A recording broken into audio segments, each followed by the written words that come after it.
Assalamualaikum warahmatullahi wabarakatuh. Kami dari kelompok 3. Di sini kami akan mempresentasikan putusan pilot yang telah kami analisis. Berikut penjelasannya. Assalamualaikum warahmatullahi wabarakatuh. Saya Najrul Nakahuti dengan NPM 230111419. Di sini saya akan membacakan permohonan dan termohon pilot dalam perspektif Undang-Undang Kepailitan. A. Identitas dan kedudukan para pihak. Dalam perkara nomor 5/PDT/Strip Pilot/2025/PN Niaga Jakarta Pusat, yang bertindak sebagai pemohon pilot adalah Anita Yuliana Saiful, seorang perseorangan yang beralamat di Signature Park Grande, Jalan Letjen MT Haryono nomor Kafling 20, Kelurahan Cawang, Kecamatan Kramajati, Kota Jakarta Timur dengan NIK 6472054607890003. Pemohon berkedudukan sebagai kreditur atau investor berdasarkan perjanjian pinjaman investasi tanggal 13 Mei 2024. Adapun yang menjadi termohon pilot adalah PT Lokal Finansial Indonesia, suatu badan hukum berbentuk perseroan terbatas yang didirikan dan tunduk kepada hukum negara Republik Indonesia, beralamatkan di TCC Batavia Tower 1 lantai 6, unit C107 sampai C108, Jalan Kiai Haji Mas Mansur Kafling 126, Jakarta Pusat. Termohonan bergerak di bidang pengelolaan dana investasi dan aktivitas keuangan, berkedudukan sebagai debitur atau pengelola dana investasi. B. Pengaturan permohon pilot dalam Undang-Undang Kepailitan. Berdasarkan Pasal 1 Angka 2 Undang-Undang Nomor 37 Tahun 2004, kreditur didefinisikan sebagai orang yang mempunyai piutang karena perjanjian atau undang-undang yang dapat ditagih di muka pengadilan. Anita Yuliana Saiful selaku pemohon memenuhi kualifikasi sebagai kreditur karena memiliki piutang berdasarkan perjanjian atau perjanjian pinjaman investasi yang dapat ditagih di muka pengadilan. Pasal 2 Ayat 1 Undang-Undang Kepailitan menegaskan bahwa permohonan pilot dapat diajukan oleh satu atau lebih kreditur. Ketentuan ini membuka pintu bagi setiap kreditur perseorangan maupun badan hukum untuk mengajukan permohonan pilot terhadap debiturnya. Namun demikian, Pasal 7 Ayat 1 Undang-Undang Kepailitan mewajibkan bahwa permohon tersebut harus diajukan oleh seorang advokat. Persyaratan ini telah dipenuhi oleh pemohon dengan menunjuk kuasa hukum dari kantor hukum Rizal Haryadi and Partners. Dalam pasal 2 ayat 3, 4, dan 5 Undang-Undang Kepailitan telah memberikan pembatasan tertentu terkait pihak yang dapat mengajukan permohonan pilot. Untuk debitur yang merupakan bank, pemohon hanya dapat diajukan oleh Bank Indonesia. Untuk perusahaan efek oleh Otoritas Jasa Keuangan atau OJK, dan untuk perusahaan asuransi, dana pensiun atau BUMN oleh Menteri Keuangan. Karena PT Lokal Finansial Indonesia tidak termasuk dalam kategori khusus tersebut, maka permohonan yang diajukan oleh kreditur perseorangan adalah sah menurut hukum. C. Pengaturan termohonan pilot dalam Undang-Undang Kepailitan. Berdasarkan Pasal 1 Angka 3 Undang-Undang Kepailitan, debitur adalah orang yang mempunyai utang karena perjanjian atau undang-undang yang pelunasannya dapat ditagih di muka pengadilan. PT Lokal Finansial Indonesia selaku termohon memenuhi kualifikasi sebagai debitur karena memiliki kewajiban membayar utang berdasarkan perjanjian pinjaman investasi yang telah jatuh tempo dan dapat ditagih. Selain itu, termohon merupakan badan hukum berbentuk PT yang didirikan berdasarkan hukum Indonesia, sehingga sepenuhnya berada di bawah yurisdiksi Pengadilan Niaga Indonesia. Pemilihan Pengadilan Niaga dalam Pengadilan Negeri Jakarta Pusat sebagai forum penyelesaian juga sesuai dengan ketentuan Pasal 3 Ayat 1 Undang-Undang Kepailitan yang menyatakan bahwa putusan atas permohonan pernyataan pilot diputus oleh pengadilan yang daerah hukumnya meliputi daerah tempat kedudukan hukum debitur. Mengingat kedudukan hukum PT Lokal Finansial Indonesia berada di Jakarta Pusat, maka Pengadilan Niaga Jakarta Pusat berwenang memeriksa dan memutus perkara ini. Syarat selanjutnya yaitu debitur tidak membayar lunas sedikitnya satu hutang kepada kreditur yang telah jatuh tempo dan dapat ditagih. Bahwa dalam perkara ini, termohon dan pemohon terjalin dalam perjanjian investasi, di mana perjanjian tersebut telah jatuh tempo sejak 13 Agustus 2024.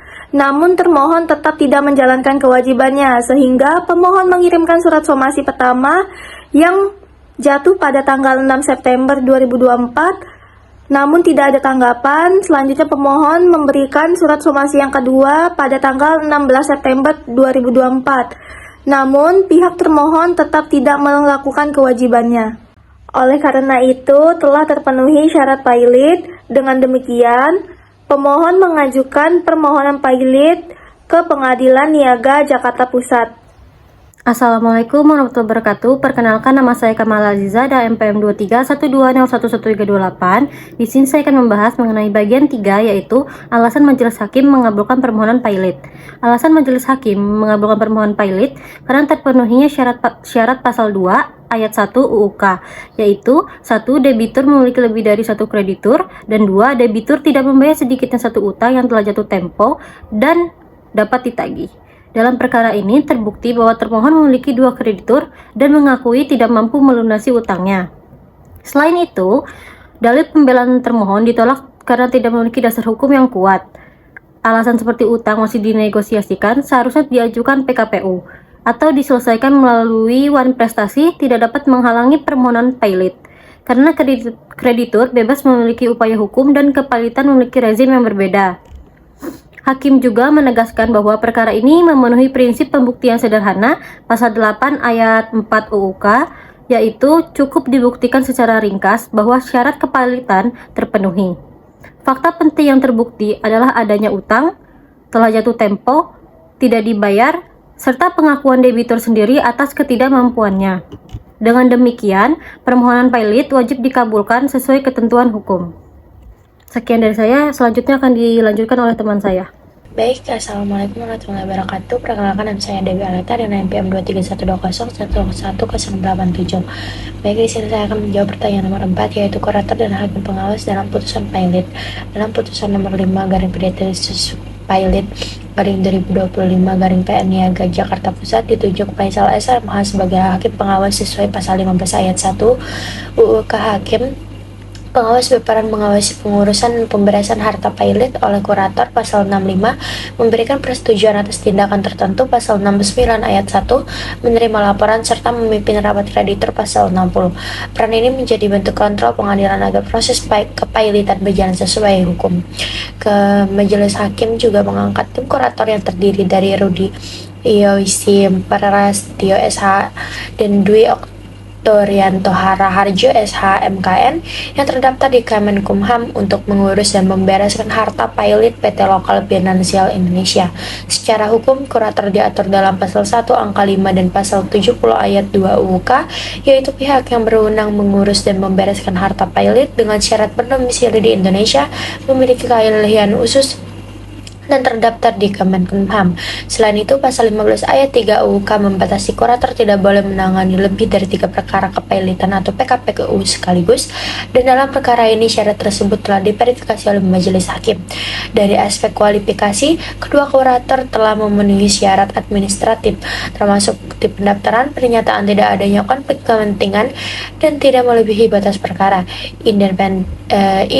Independensi ini penting untuk mencegah kerugian kreditur akibat potensi konflik kepentingan. Terkait imbalan jasa, majelis hakim menetapkan bahwa besarnya akan ditentukan setelah kurator menyelesaikan tugasnya, mengacu pada Permenkumham nomor 18 tahun 2021 dan ditetapkan melalui rapat kreditur sesuai pasal 75 UUK.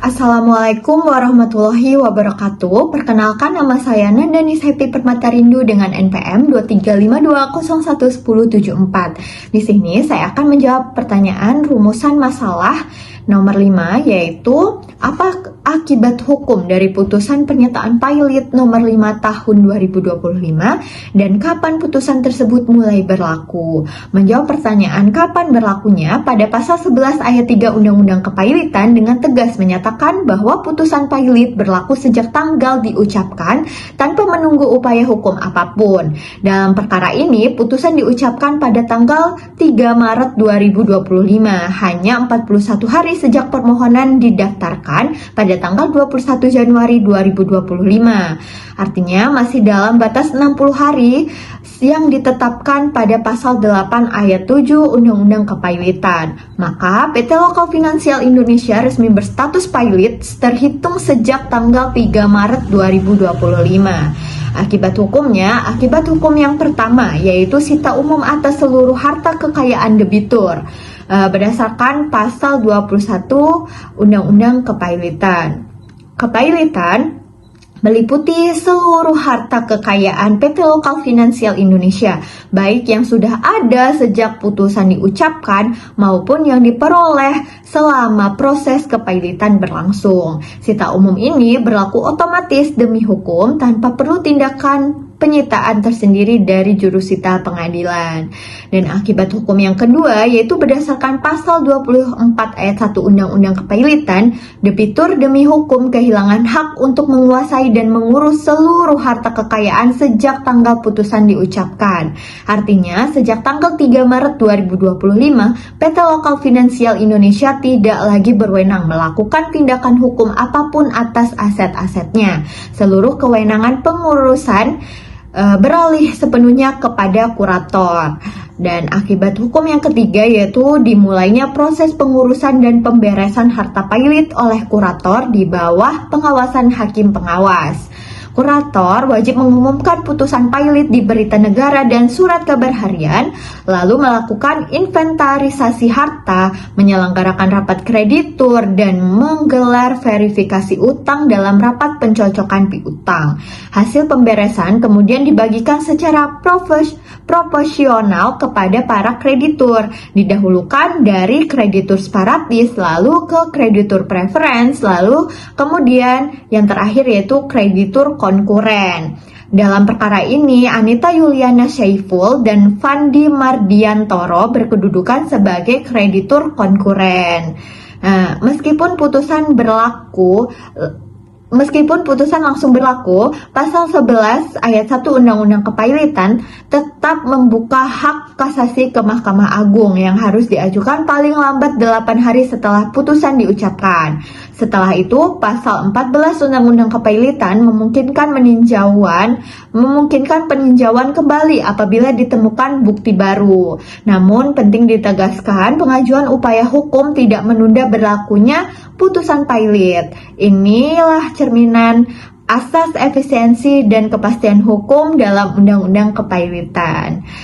Kesimpulannya yaitu pada putusan pailit nomor 5 tahun 2025 ini itu berlaku sejak tanggal 3 Maret 2025 dengan 4 akibat hukum yang saya jelaskan tadi. Sekian dari saya ucapkan terima kasih. Wassalamualaikum warahmatullahi wabarakatuh.